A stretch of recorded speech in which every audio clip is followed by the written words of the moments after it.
Minneapolis Mayor Jacob Frey signed a temporary restraining order today that immediately bans police chokeholds. Officers will also be required to intervene anytime they see another police officer using unauthorized force. In a statement, the mayor said George Floyd's service yesterday underscored that justice for George requires more than accountability for the man who killed him. It requires accountability from elected leadership to deep structural reforms. Today's agreement with the state will help bring those layers of accountability. NBC News reporter Shaquille Brewster is in Minneapolis today. Shaq, we could see more protesters, folks out there again. What is their message?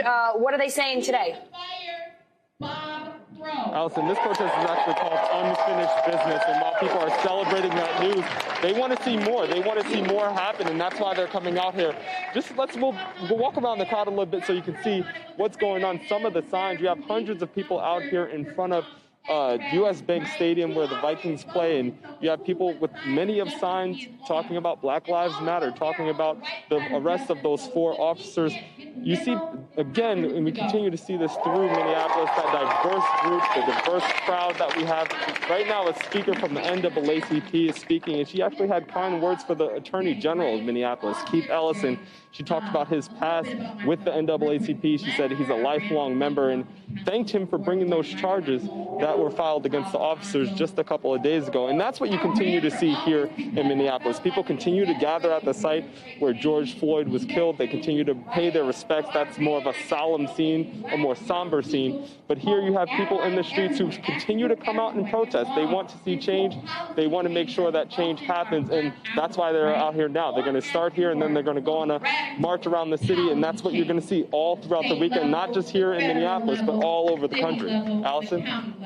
One of those policy changes. Shaq, let's talk about today's agreement. Besides chokeholds, what else does it cover? People who govern you.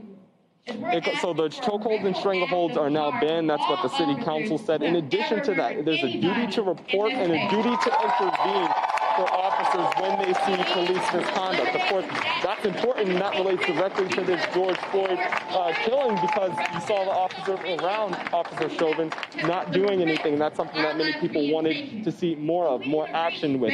There's also an approval. They require approval for any crowd control methods that are taking place. And then there's a timeline, the timeline put on when disciplinary action can take place. I'll tell you, Allison, this is in direct response to what we talked about a couple of days ago when the city filed that civil charge against the Minneapolis Police Department, where they were going to investigate not just this death, but go back 10 years, looking at patterns and practices, looking to see if there's systemic issues with the police department. This is that first action. It was direct negotiations between the state and the city, and they have this agreement that many people, I told you, have said that it's a positive step in the right direction. I got to talk to some protesters earlier today, but not necessarily protesters, but people who are at the vigil, where that community vigil where George Floyd died. Listen to a little bit of what they told me.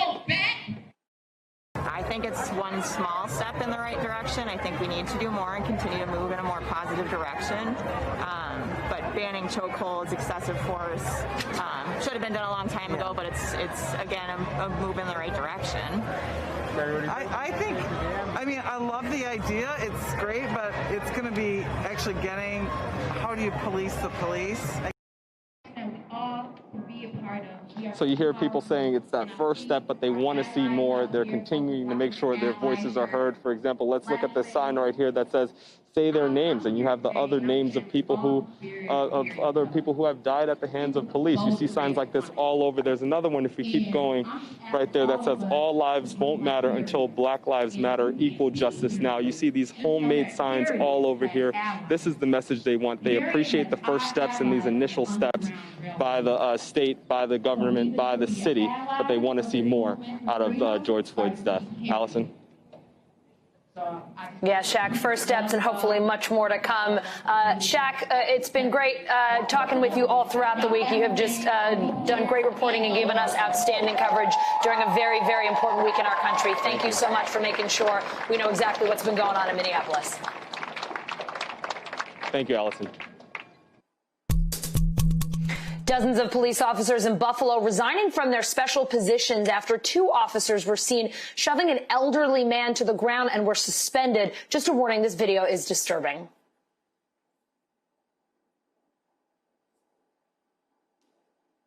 The officers pushed the 75-year-old man during a protest in Buffalo yesterday. He is now in the hospital, is expected to recover, though, so good news there. NBC News correspondent Ron Allen joining me now from Union Square in Manhattan. And Ron, before we get to the protests in New York City and talk about what's going on where you are, let's talk about this news out of Buffalo. What do we know about the investigation here, and why are these officers resigning? Well, the officers, 57 of them, we believe, are resigning in support of the officers, the 2 who were suspended. There have been calls for them to be dismissed. But their colleagues are saying, as they are, that they were just carrying out orders, that they were doing what they were told, which was to clear that square, Niagara Square, after a protest. And initially there were reports that they said that the man stumbled, that he tripped, that it wasn't a deliberate push to try and knock him down and cause him injury. And so that's the police position. And again, these 57 other officers resigned only from that tactical squad, only from that special riot unit in solidarity. So we'll see how that plays out. The investigation's going on. Meanwhile, here in New York City, there are protests again all over town, again for another night. And we brought in one of the organizers, Reverend Demas Salaverius, who is with us here to explain why these protests are continuing still, even though the officers have been charged in Minnesota, all 4 of them. Why are you still marching here in New York? The reason that we're still marching here in New York is because we watched what happened with Eric Garner. I flew down to Minneapolis for Philando Castile. I was with Diamond Reynolds, his fiancée, and we thought that we would have justice because he was just a cafeteria worker who got killed. We thought because on national TV, we saw Eric Garner beg for his life while he got choked to death. Now we're seeing, while everybody's home on quarantine, we're watching someone's knee on the neck of George Floyd, and we have no trust anymore that this case is going to go well. So we're not going to go quiet until this case continues to speed up all the way to justice. What else is it besides just this case? Reform the police department, reform the education system. There's a litany of issues that fall under Black Lives Matter. What specifically would it take for you guys to end the protests? And so stop the silence. I was African American who sold drugs. My mother was a principal, but those drugs came through my neighborhood. At age 16 and 17, I got a felony on my life that I have never been able to shake. And there was a 3-strike rule that sent African Americans to jail for 25 years. We're believing the police department should at least have a 3-strike rule that if you hurt a civilian, injure a civilian, that now you arrive the desk or be sanctioned to get another job. And therefore, you also want that kind of reform. You want access to police personnel records, so they're disciplinary records as well. Absolutely. What other specific reforms do you want to see in the police department in New York City? I would love to see reforms in the police department where clergy are working closer with the children, with our kids, that police are engaged with our kids, that their training will be longer than it is. Right now, I could become a beautician, and the training is longer than that than for a police officer. But the police say that every officer has been trained in de-escalation tactics. They talk about how stop and frisk has ended. The mayor and others insist that this department has been reformed. Well, New York is doing better, but just because you sit in the room or train does not mean that you're good or have the temperament or the emotions on how to handle and deal with people on the street. Yesterday, Mayor de Blasio asked for the church to go into the street. We were on 149th Street and 3rd Avenue, stopping young people from looting over there, and police department came aggressively to me, a minister.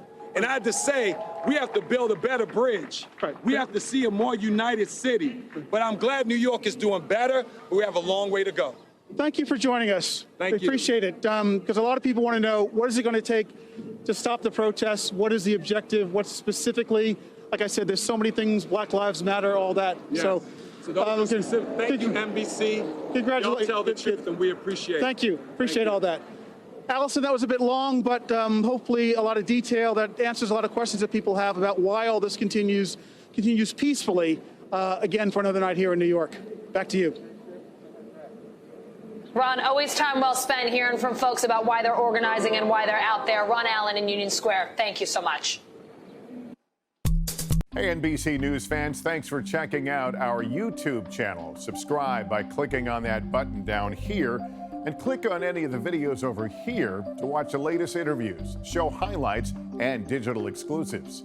Thanks for watching.